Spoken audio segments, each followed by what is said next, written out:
Lockdown में फंसा मजदूर। दिल्ली की चमक दमक से दूर दिल्ली के जमुना पार इलाके में आकाश नाम का एक मजदूर अपनी पत्नी बिमला और दो छोटे बच्चों के साथ किराए पर रहता था।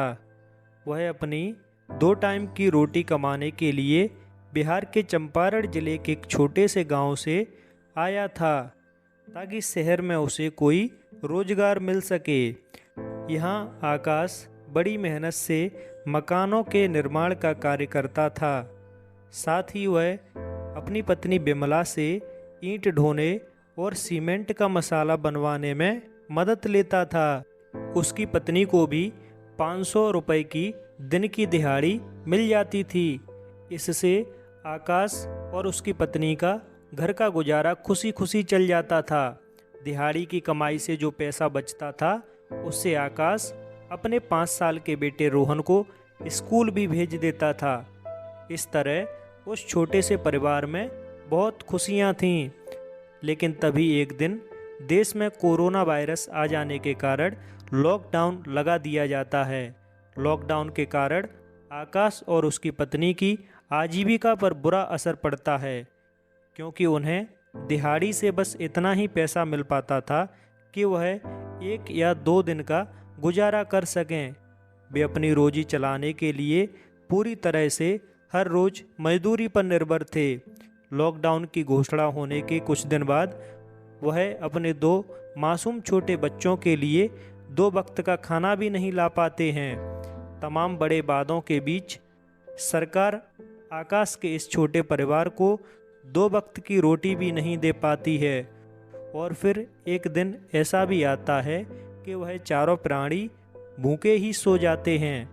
लॉकडाउन के कुछ दिन बाद आकाश की पत्नी बिमला आकाश से रोते बिलखते हुए कहती है कि बच्चों के लिए कुछ खाने को ले आओ, नहीं तो हमारे बच्चे भूख से मर जाएंगे। इस तरह बिमला अपनी 2 साल की बेटी की ओर देख देख कर बहुत रोती है।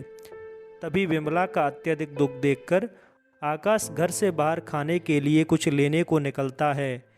वह दिल्ली के बड़े बड़े रईसों की कोठियों के सामने जाता है और गिड़गिड़ाते हुए उनसे मदद की गुहार भी करता है। तभी एक भव्य चमकती कोठी से एक सजी धजी महिला निकलती है और आकाश की मदद करने के बजाय उसे खूब डांट लगाती है। साथ ही वह लॉकडाउन के उल्लंघन का बहाना लेकर पुलिस को भी फ़ोन कर देती है। पुलिस को भी वह अपनी सारी व्यथा बताता है, लेकिन उसकी कोई भी नहीं सुनता है। उल्टा पुलिस उसे खूब मारती है और डांटती है। इस तरह आकाश थक हार कर बेचारा लाचार होकर अपने घर वापस जाने लगता है। मजबूरी का मारा आकाश अपने बच्चों के लिए कुछ भी नहीं कर पाता है। उधर भोजन की आस लगाए बिमला अपनी 2 साल की बच्ची को गोद में लिए आकाश का इंतजार कर रही होती है। लेकिन आकाश की आंखों में आंसू देखकर बिमला पूरी तरह टूट जाती है। इस तरह घर के आंगन में आकर आकाश अपने माथे पर हाथ रखकर बैठ जाता है। कई दिन से दूध न मिल पाने के कारण आकाश की 2 साल की बेटी की मृत्यु हो जाती है और वह दोनों अपनी बेटी की ओर देख देख कर विलाप करने लगते हैं। शायद किसी ने सही ही कहा है कि ग्रामीण बेरोजगारी से शहरी बेरोजगारी अत्यधिक भयावह होती है। इसी बीच उनकी मकान मालिकन भी उनसे किराया मांगने आ जाती है। तभी इस दुखद स्थिति में आकाश और उसकी पत्नी अपने गांव वापस लौटने का निर्णय करते हैं। आकाश और उसकी पत्नी अपने साथ कुछ ज़रूरी सामान लेकर अपने गांव की ओर निकल पड़ते हैं।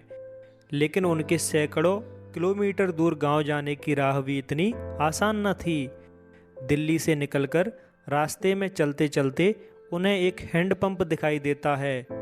वहां वह दोनों अपने सिर से गठरी नीचे रखते हैं और पानी पीकर किसी तरह अपनी प्यास बुझाते हैं। लेकिन अब उनके 5 साल के बेटे रोहन की हालत भी कुछ ठीक न थी। वह बेचारा भी कई दिन से भूखा होने के कारण बिल्कुल भी चल नहीं पा रहा था।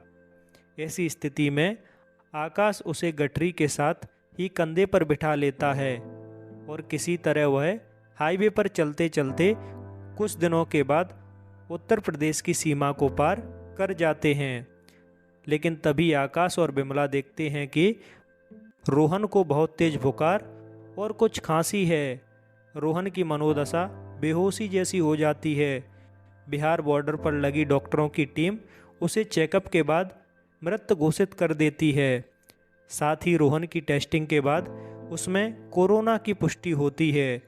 यह शायद रास्ते में आए कई लोगों के संपर्क के कारण रोहन तक पहुंचा होगा। इस तरह सरकार का लॉकडाउन लगाने का उपाय भी विफल हो जाता है, जो सरकार ने लोगों की जान बचाने के लिए लगाया था। इस तरह दोनों बच्चों को खोकर आकाश और उसकी पत्नी बिमला घुटनों पर बैठकर अत्यंत बिलखते हैं। अपना सब कुछ गंवाकर और अपना मन महसूस कर वह अब आगे रोते हुए दोनों अपने गांव की ओर बढ़ते हैं और वह देखते हैं कि गांव उनका कुछ ही किलोमीटर दूर है। तभी एक तेज रफ्तार ट्रक आकर आकाश में टक्कर मार देता है और इस तरह आकाश की वहीं पर मृत्यु हो जाती है। अपने दोनों बच्चों और पति को खोकर बिमला आखिरकार गांव आ पहुंचती है और रोते हुए गांव वालों से एक ही बात कहती है कि भूखे मर जाना, लेकिन कभी शहर मत जाना। यदि शहरवासी हमारी कुछ दिनों के लिए खाने पीने की वहीं मदद कर देते तो शायद मैं अपना सब कुछ खोकर गांव में इस तरह ना खड़ी होती। इस कहानी का सार यह है कि आज भी इस लॉकडाउन में कई आकाश और कई बिमला जैसे लोग फंसे हुए हैं और कई मजदूरों ने एक्सीडेंट में अपनी जान गंवाई है। आप अपने आसपास जिन भी ज़रूरतमंद लोगों को देखें उनकी मदद करें ताकि बिमला जैसी स्थिति इस देश में किसी की भी ना हो। मिलते हैं दोस्तों आपसे अगली स्टोरी में। तब तक के लिए जय हिंद, जय भारत।